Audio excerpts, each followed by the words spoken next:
guys, ito na po yung pinagpaguran ni Eric na gawing daing kanina. Kahit mainit, nagdaing pa rin siya. Ang bango. Ang bango ng amoy niya. Sarap. Sarap ng amoy niya. Amoyin mo nga. Bango. Bango, diba? Bango. Gusto ko yung amoy niya. Ito yung ulam ko mamaya. Hapunan. Tuyo. Tuyong-tuyo talaga siya mga ka-baby loves kahit hindi na siya ibilad ulit bukas. Sakto yung kanyang pagka-iga sa init. Kahit hindi na ito bukas ibilad, no? Ang taba nito kapag pinirito. So, papagpagin ko siya mga ka-baby loves dahil merong guyam. Amoy na amoy talaga ng guyam. Ang bango ng tuyo. So, kaunting langgam lang naman.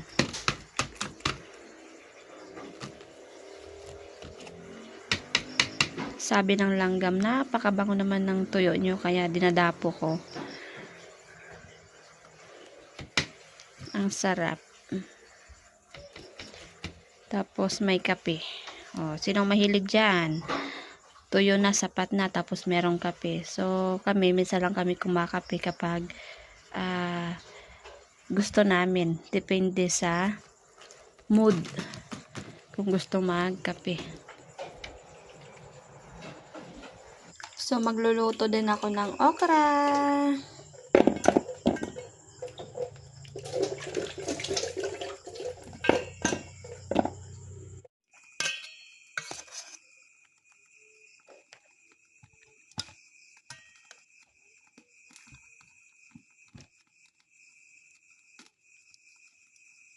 Mag-prito na ako ng tuyo mga ka-baby loves. Bango. Nakakagutom ang amoy niya. Amoy pa lang, sob ng ulam.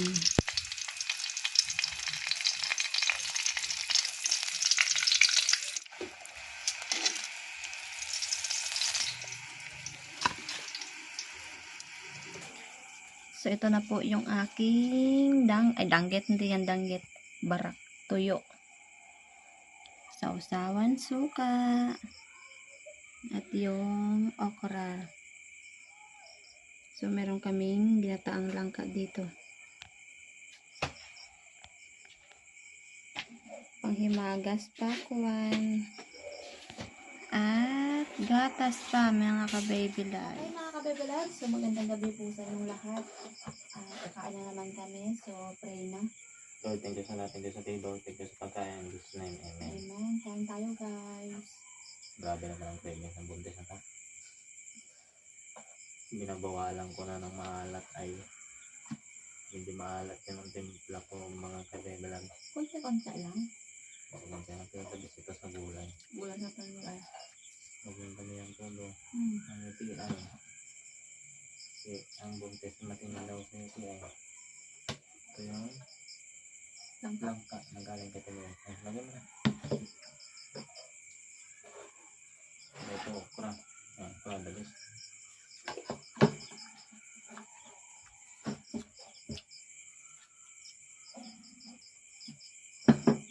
Sinabak-bakan mo gulay. Baka ng suka. Nakon ba? Limas? Nang ano? Laburo. Kain po tayo. Diba yung kay Dalisay? Ang banas. Oo, ang balas na.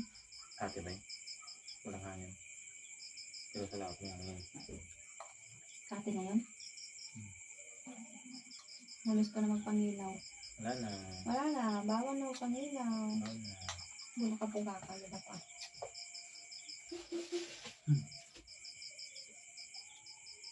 Pala na. Ano? Sige na. Kaya mga kabibilag.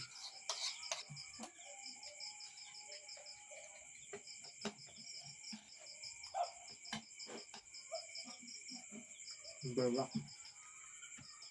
Pero mahal ito dito. Ang daing. 250. Hmm. Grabe naman pag maka 1 kilo ka eh. Dami. Isog talaga. Dami nga din. So, ano yun? Dumego kasi ng asin. Ang langay. Salanan mo.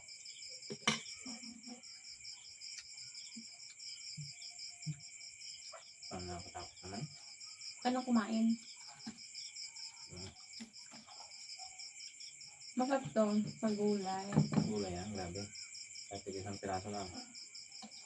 Sulog ng buong gulay. Bukas. Balik ka ng gulay after uwi. Update na naman tayo kay Buntes, mga ka-baby loves. At tatalon tayo nito nang wala sa oras. Gawa daw ako ng sopas. Ayun. The cravings ng sopas. Kuha. So mamili ako mga ka-baby loves sa Talipapalan dito sa amin. Makapagluto na ng sopas ng Bonte. Bye bye. Bye bye bye. Mga ka-baby loves. Ito na. Hindi naka-video. Ay araw. Talagang sarap ng tulog. Maluto na ako sa loob. Balik katapos ko lang mag-prepare mga ka-baby loves. So hindi na ako nagano ng hotdog. Iwas muna sa processed food si Bontes. So magsalang na ako.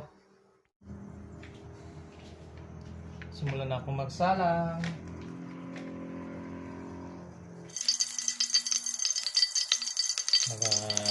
Muna ako ng sibuyas, bawang.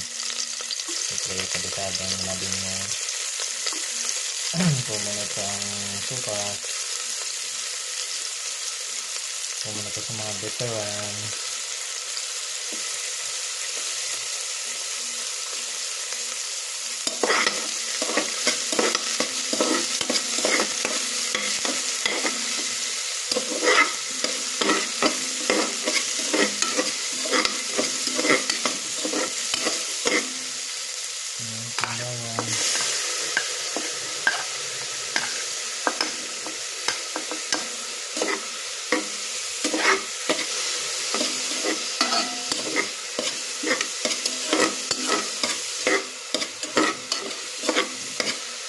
Next yung manok.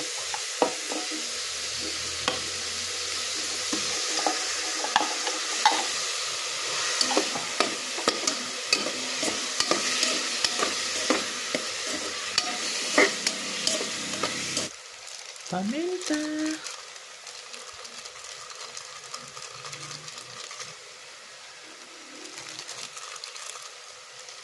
Nabasa pa yung paminta.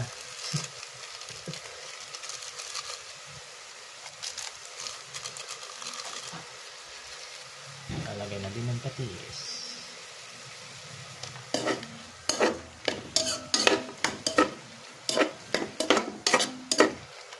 Yung macaroni. Yan.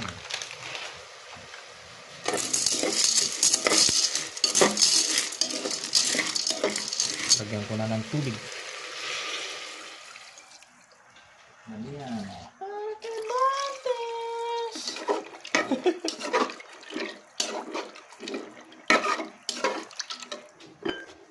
Alright. Lagay ko na ang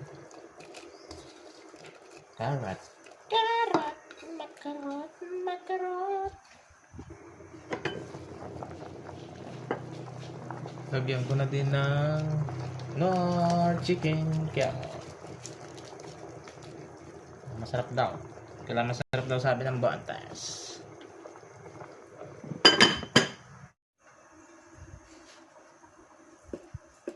Maglagay ako ng kunting asin.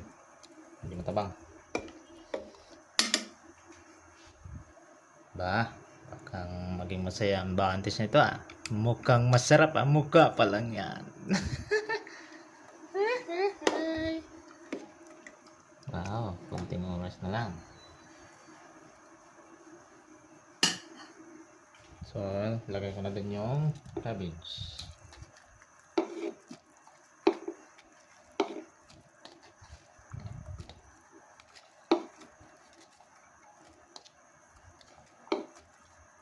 Wow, dami.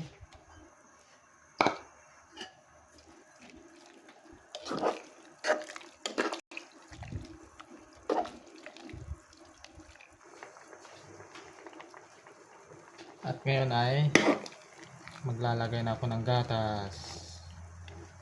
Ng gatas. Dami.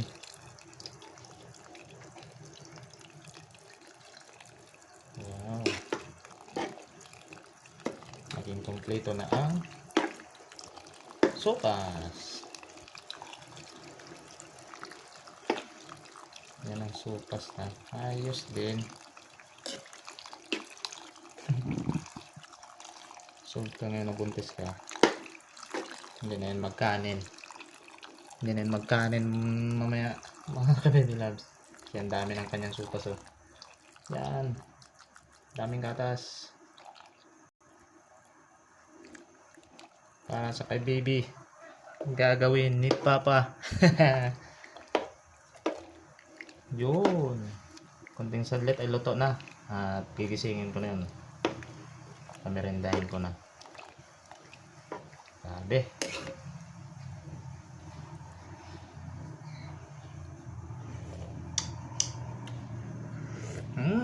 Sarap. Okay. Maya at luto na. Luto na. Gatas na may kunting makaroni. Ang daming gatas. Okay to. Kain na. Si Mrs. Bontis. Okay. Yan na yan. Sarap na lasa. Okay. Okay. Pinag-iwalayan ko na siya ng sa mangkok. Ito na yung kanyang kakainin. Yan. Okay. Sana maging masayang buntis. Dalhin na natin. Okay. Dalhin ko na sa kanya. Ayan. Nagatulog sa duyan. Natulog sa duyan ng buntis. Yan. Lagay ko lang dito. Dito siya kakain.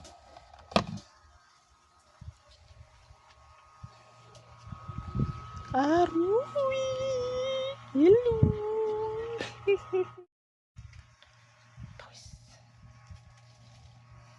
Hi, my love.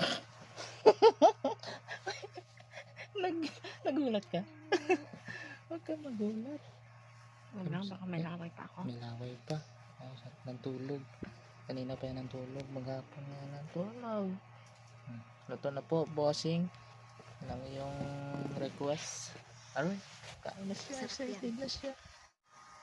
Kamusta? Sabaw pa lang. Masarap na. Ibang beses mo. Ibang mukha lang. Nakabebe. Oops. Okay, nakamumog na siya. Kain na ikaw. Kain na. Kamusta? Ha? Masarap pa? Ako nga nasarapan. Sige, ikaw lang muna. Ang ganda ng kanyang pano. Dito siya sa likod nagapalamig-lamig kasi may puno dito ng ang panas kasi. Sobrang init ngayon. Sarap din. Sarap na sige, kain na. Kain tayo guys. Sarap. Bosin mo yan. So ito yung tanghalian ko. Hindi ako nakakain Yan na din ang hapunan mo. Madami yan. Doon sa loob. Madami na bili mo hay. Tama lang man. Pero pag after luto ko, madami na pala. Dahil madami ang atlaan. Aroy. Thank you. I love you. Love you too. Sige, makuwala ko ng akin doon. Busin mo na yan. Sabi daw, yung naka-reserve na sa buntis, huwag na daw bawasan. Baka magalit. Iba ang modo niyan Hindi naman. Hindi makuwala ko ng akin. Sige, kain ka na. Sabay tayo. Sige. Kaya nagawa na ako ng sa akin. Kain tayo mga ka-baby loves. Sabayin ko ang buntis. Bakit? Right na. Punta lang. Akala mo makain ako, huwag mo na kumakain. Oo, Sarap. sarap din ay ang luto ko pala. First time mo magluto lang. First time. Dati galalay lang pati meron. Ayan. Ako na.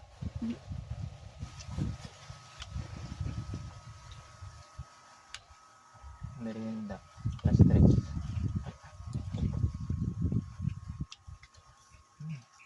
Init. Dito nga may mga dekado.